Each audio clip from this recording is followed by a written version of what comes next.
Hello friends, कैसे आप सब लोग and thanks for watching my channel. और एक और अच्छा हफ्ता ख़त्म हुआ है। आप देख रहे हैं ये कंसेक्यूटिव 2 हफ्ते हैं जहां पे ओवरऑल बाज़ार ने बहुत अच्छा परफॉर्म करके दिया है। और इतना ही नहीं, इस अच्छे परफॉर्मेंस के बदौलत आपको बहुत सारे स्टॉक रिकवरी वोट में भी दिखे होंगे। तो इसी नोट के साथ शुरू करते हैं हम इस हफ्ते का निफ्टी और बैंक निफ्टी के वीकली सेशन का वीकली सीरीज़ का एक और सेशन। तो शुरू करते हैं, लेकिन उससे पहले एक चीज़ मैं आपको बता दूं कि जो भी रिक्वेस्ट आ रहे हैं कि ट्रेडिंग से रिलेटेड कुछ इन्फॉर्मेशन और अगर ट्रेडर हमको चाहिए बनना है तो उससे रिलेटेड, तो देखिए मैंने अपने मेरा जितना भी नॉलेज है फ़िलहाल अभी तक जो भी अर्जन किया है, और मैंने जितना भी सिंपल तरीके से हो सके वो मैंने बताने की कोशिश की है। तो आप क्या करना है, आपको मेरे चैनल पे जाना है। चैनल पे जाके आप प्लेलिस्ट पे जाइए, ठीक है। या तो आप प्लेलिस्ट पे जाएंगे तो यहाँ पे आपको दिखेगा step by step stock trading guide. आप ये यहाँ पे सिलेक्ट कीजिए इस पर्टिकुलर यहाँ पे प्लेलिस्ट को, और यहाँ पे स्टेप बाय स्टेप आपको मिलेगा कि किस तरीके से कर सकते हैं। आप यहाँ पे सीख सकते हैं ट्रेडिंग के बारे में, या फिर आप होम में ही जाके अगर आप स्क्रॉल करेंगे तो यहाँ पे आपको दिख जाएगा, ठीक है। पूरे 11 वीडियोस का एक पूरा सीरीज़ है, प्लेलिस्ट है। आप स्टेप बाय स्टेप चेक कर सकते हैं कि क्या है कैसा है। जो मुझे लगा कि सिंपल तरीके से समझाया जा सकता है, मैंने वो चीज़ यहाँ पे पूरा का पूरा एक छोटे छोटे वीडियोस के फॉर्मेट में 11 वीडियोस बनाया। एंड होपफुली ये आपको बहुत हेल्प करेगा, इवन स्टॉक सिलेक्शन में भी, और ट्रेडिंग के पैरामीटर और ट्रेडिंग के पर्सपेक्टिव से भी। तो आप जाके चेक कर सकते हैं। बहरहाल हम आते हैं अपने वीडियो पे और देखते हैं क्या है यहाँ पे। तो एक चीज़ आप यहाँ पे याद रखिए कि ये बहुत कुछ हफ्ते पहले हम ये सोच के सर खुजा रहे थे कि बाज़ार आगे क्या होगा, और you know rising the wall of worry ये एक हमेशा थीम रहा है और यही दिखाई दे रहा है हमको अभी भी। तो यहाँ पे आप देख सकते हैं, ये मैं वीकली चार्ट दिखा रहा हूँ निफ्टी का, ठीक है, किस तरीके से दिखाई दे रहा है। और इसकी बात मैंने पिछले हफ्ते की थी कि यहाँ पे धीरे धीरे करके 16,600 से 800 के बीच में आपको दिखाई देगा, और यहाँ पे आपको वही चीज़ देखने मिल रहा है। तो अब आगे रास्ता क्या है, देखिए अगर आप यहाँ पे वीकली चार्ट देखें या डेली चार्ट देखें, ठीक है, अगर स्विंग के पर्सपेक्टिव से देखेंगे आपको जो नॉर्मली दिखाई देगा, आपको क्या दिखाई देगा कि यहाँ पे ये देखिए ये स्विंग है। अब ये स्विंग इतना शार्प है कि अगला इसका रेजिस्टेंस हो सकता है ये जो लाल लाइन देख रहे हैं ना आप, 200 डे का डेली मूविंग एवरेज है, और ये फ़िलहाल 17,050 17,051 के आसपास है। तो ये आपका अगला रेजिस्टेंस हो सकता है, और अगर इसको भी पार कर गया, ठीक है, इसको भी पार कर गया तो जो बड़ा स्विंग है वो कहाँ तक जा सकता है, 17,000, यहाँ पे देखिए 17,700 से 17,800 900 तक भी जा सकता है। ये एक चीज़ है जो आपको यहाँ पे देखना है। लेकिन हम क्योंकि अगले हफ्ते के लिए देख रहे हैं, तो अगले हफ्ते के लिए 1,000 पॉइंट लग जाए कोई बड़ी बात नहीं है, ठीक है, लेकिन थोड़ा सा डीप डाइव तो करना पड़ेगा, ऐसे नहीं छोड़ सकते हैं। तो यहाँ पे आप देखिए कि ओवरऑल पिक्चर जो दिख रहा है निफ्टी का डेली चार्ट में 17,051 के आसपास एक रेजिस्टेंस दिख रहा है। अगर उसको क्रॉस कर गया तो 17,700 से 17,800 जो अगले हफ्ते भी हो जाए तो कोई बड़ी बात नहीं है, क्योंकि एक हफ्ते में 1,000 पॉइंट, निफ्टी इतना छोटा इंडेक्स नहीं है कि एक हफ्ते में 1,000 पॉइंट नहीं लगा सकता, उससे भी बड़े मूव्स दिखा सकता है। इन बहरहाल हम चलते हैं ट्रेंड को और यहाँ पे खंगालते हैं, और थोड़ा सा और यहाँ पे अगर मैं शॉर्ट टर्म में जाऊँ तो इस तरीके से मुझे कुछ दिखाई देता है ट्रेंड। ठीक है, तो बहुत बार क्या होता है कि मैंने आपको एक ओवरऑल पिक्चर तो दिखा दिया, अब ये ओवरऑल पिक्चर होने में कितना टाइम लगेगा किसको पता, राइट। तो यहाँ पे आप अगर ट्रेंड को देखते हैं तो ये देखिए आपका नीचे सपोर्ट लाइन 1 2 3, ये पूरा का पूरा ट्रेंड लाइन है, क्योंकि यहीं से सपोर्ट लिया है निफ्टी ने। और ऊपर मैं अगर इस तरीके से रेजिस्टेंस का लाइन खींचता हूँ तो अब देखिए थोड़ा सा पिक्चर जो है किस तरीके से हमें दिखाई देता है। तो मुझे क्या दिखाई देता है कि निफ्टी को फ़िलहाल जो भी अपसाइड है ना वो कंटिन्यू करने के लिए 16,800, ये देखिए मैंने आपको बोला 16,799, 16,800, तो इसके ऊपर ब्रेकआउट अब करना पड़ेगा। ये ऐसा अगर ब्रेकआउट नहीं किया इस तरीके से, ठीक है, और वो भी अच्छे से टिका के ब्रेकआउट करना पड़ेगा, ये नहीं कि 10-15 पॉइंट और उसका डाउन। अदरवाइज यहाँ पे इस तरीके के यहाँ तक भी आ सकता है या फिर यहाँ तक भी आ सकता है, ये दोनों पॉसिबिलिटी आपको दिखाई देंगे, राइट।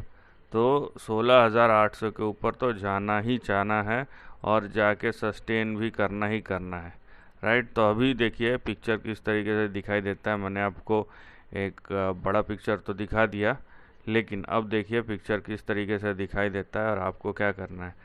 नीचे अगर ये यहाँ पे रेजिस्टेंस जैसा काम करता है 16,800 का जो लेवल है, ठीक है, वो अगर रेजिस्टेंस जैसा काम करता है तो नीचे आपके दो सपोर्ट है, एक होगा 16,595, दूसरा होगा 16,488। तो ये दो आपके सपोर्ट लेवल होंगे, क्योंकि शॉर्ट टर्म में आप देख रहे हैं निफ्टी स्ट्रेच हो चुका है, ठीक है, अच्छा खासा स्ट्रेच हुआ है।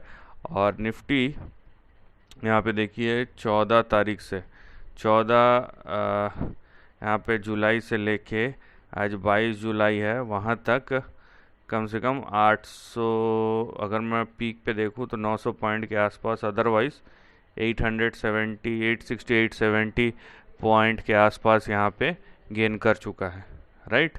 तो ये आपको दिखाई देगा यहाँ पे, और यहाँ पे आपको दिखाई देगा कि ये रेजिस्टेंस के आसपास है। तो एक मैंने आपको जो पिक्चर दिखाया वो तो है ही, लेकिन फ़िलहाल आपको जो मैं अभी बता रहा हूँ ना वो आपको समझना ज़्यादा ज़रूरी है, क्योंकि शॉर्ट टर्म में अगर रेजिस्टेंस पे आ गए, आप फंस गए, लॉन्ग ट्रैप हो गए। देखिए अभी मान लीजिए कि जिन्होंने भी लॉन्ग लेके गए होंगे और यहाँ पे शॉर्ट टर्म में ही सही अगर 3-4 दिन का करेक्शन हो गया, उससे ट्रेंड तो चेंज नहीं होगा, लेकिन जो अगले हफ्ते का लिए हैं उनका पूरा प्रीमियम चले जाएगा, ये होगा। तो ये चीज़ आपको फ़िलहाल ध्यान से देखना है और उसके बाद कोई अपना जो स्ट्रेटजी है वो बनाना है। चलते हैं बैंक निफ्टी की ओर, ठीक है, चलते हैं हम बैंक निफ्टी की ओर। और बैंक निफ्टी आपको क्या दिखाई देगा, देखिए ये बैंक निफ्टी का पहले मैं शॉर्ट टर्म बता दे रहा हूँ, उसके बाद हम जाएंगे बैंक निफ्टी के जो जनरल पर्सपेक्टिव है उससे। अगर आप बैंक निफ्टी देखते हैं, ठीक है, आप देखिए बैंक निफ्टी कहाँ पे है। बैंक निफ्टी एग्जैक्टली अपने रेजिस्टेंस को हिट कर दिया है, ठीक है, शॉर्ट टर्म में, ये 30 मिनट्स का चार्ट है, शॉर्ट टर्म में एग्जैक्टली हिट कर दिया है और 36,850 इसको क्रॉस करना पड़ेगा। अब नेक्स्ट मूव के लिए 36,850 का जो लेवल है क्रॉस करना पड़ेगा और शानदार तरीके से करना पड़ेगा, अदरवाइज यहाँ पे शॉर्ट टर्म टाइम फ्रेम में करेक्शन आएगा और उसके लिए आपके पास जो 2 या 3 सपोर्ट लेवल है वो मैं बता देता हूँ। क्योंकि यहाँ पे बैंक निफ्टी में अगर आप देखेंगे तो यहाँ पे आपको क्या दिखेगा, यहाँ पे आपको दिखेगा कि शॉर्ट टर्म में ये स्ट्रेच हो चुका है, क्योंकि ये भी 14 तारीख के आसपास ही, ये देखिए 14 तारीख के आसपास ही बढ़ना शुरू हुआ है और वहाँ से करीबन ये 2200 अपने पीक तक 2350 पॉइंट्स बढ़ चुका है, राइट। ये आपको दिखाई देगा। तो फिलहाल आपके सामने बैंक निफ्टी में 3 सपोर्ट लेवल है, पहला है 36,357, दूसरा है 36,074 का और तीसरा है यहाँ पे 35,899, 35,900 के आसपास। तो ये 3 आपके सपोर्ट लेवल नीचे से होंगे, राइट। तो इस चीज़ को ध्यान रखना है। और शॉर्ट टर्म में मैंने जैसे कि कहा कि निफ्टी का थोड़ा सा और स्पेस बाकी है, एकदम थोड़ा सा, लेकिन बैंक निफ्टी ने तो हिट लगा ही दिया है, ठीक है। यहाँ पे अपना जो रेजिस्टेंस है शॉर्ट टर्म में, वहाँ पे उसके आसपास अब देखते हैं कि क्या होता है। बैंक निफ्टी को यहाँ से निकलना पड़ेगा। अब अगर कोई भी मूव 36,850 के ऊपर बहुत ही स्विफ्ट मूव आता है, मान लीजिए 200-300 पॉइंट का यहाँ पे, तो निकल जाएगा। निकलने के बाद सस्टेन होना चाहिए। तो ये तो हो गया शॉर्ट टर्म का। अब जनरल पर व्यू आपको दिखा देता हूँ कि जैसे निफ्टी में दिखाया था, बैंक निफ्टी में किस तरीके से दिखाई देता है। अब इसको मिटा देता हूँ मैं, और हम आते हैं यहाँ पे, डेली चार्ट है बैंक निफ्टी का, ठीक है। डेली चार्ट है बैंक निफ्टी का, और ये देखिए, ये आपको बैंक निफ्टी का डेली चार्ट दिख रहा है। इसमें आपको क्या दिखाई देगा, ठीक है। क्या है ना कि निफ्टी का चार्ट थोड़ा सा सिंक्रोनाइज्ड है, आपने देखा, मैंने डेली चार्ट भी ना थोड़ा सिंक्रोन। बैंक निफ्टी का थोड़ा सा उबड़ खाबड़ है, जैसा कि हमेशा रहता है। इसीलिए इसको लंगड़ा घोड़ा बोलता हूँ। किधर भी चलता है ये, है ना, ऊपर नीचे इधर उधर जिधर भी चल सकता है। अब देखिए यहाँ पे ये एक तरीका है, यहाँ पे बैंक निफ्टी को मैं देख सकता हूँ। दूसरा तरीका ये है कि इस तरीके से मैं काउंटर करूँ। तो जैसे कि मैंने कहा, यहाँ पे बैंक निफ्टी के सामने एक तो है, डेली चार्ट पे देखते हैं तो ये अपने रेजिस्टेंस के आसपास ही है, ठीक है। पहला छोटा सा रेजिस्टेंस आएगा 36,850, 36,900, 950, और उसके बाद 37,900, 950।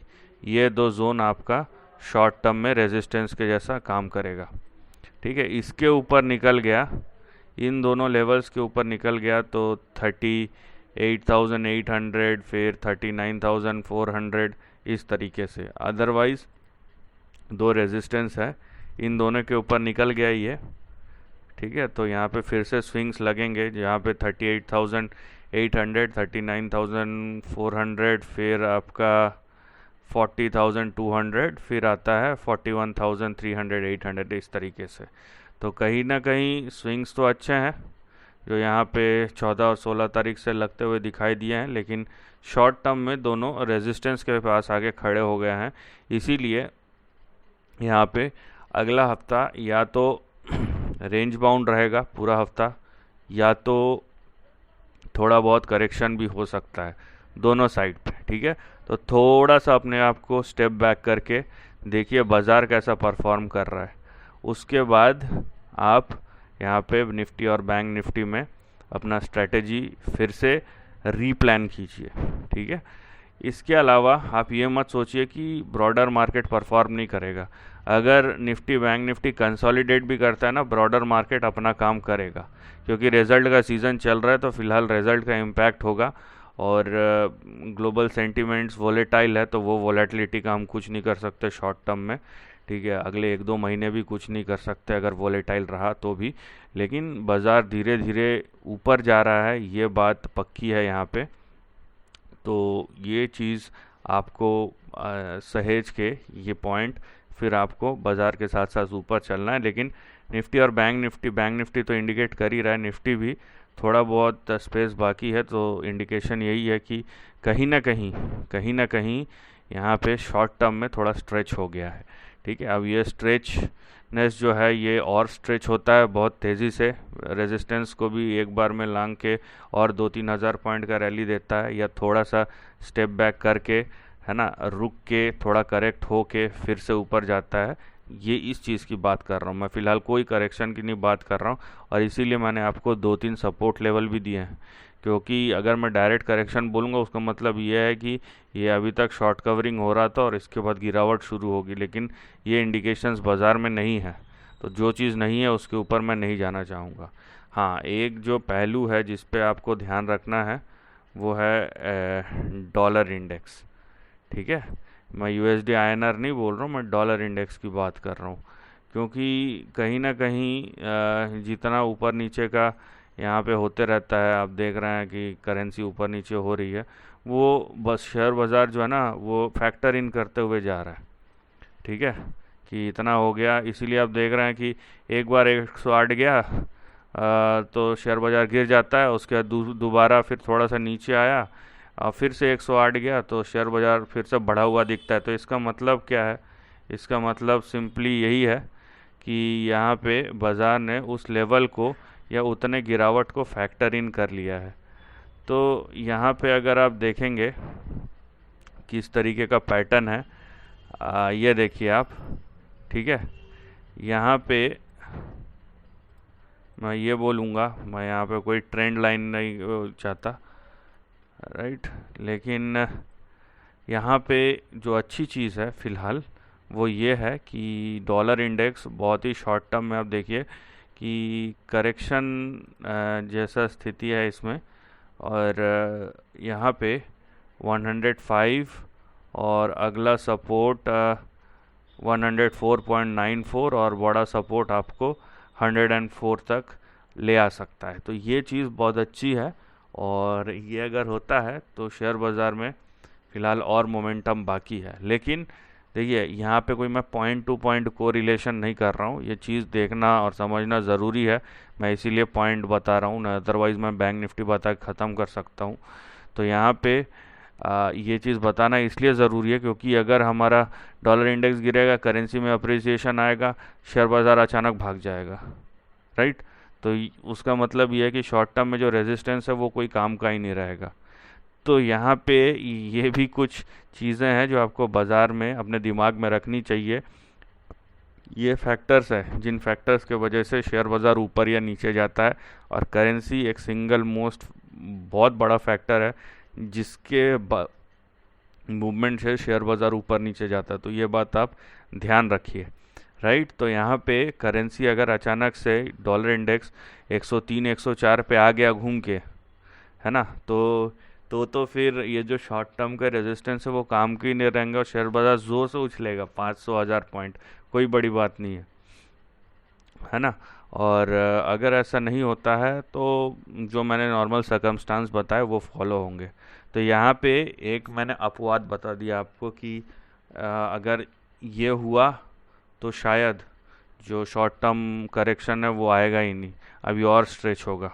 और अगर ये नहीं हुआ तो जो नॉर्मल जो ट्रेंड है आप उसको फॉलो कीजिए, राइट। लेकिन कुछ देर रुक के इसको एनालाइज करना या स्टॉप लॉस लगा के चलने में कोई बुराई नहीं है।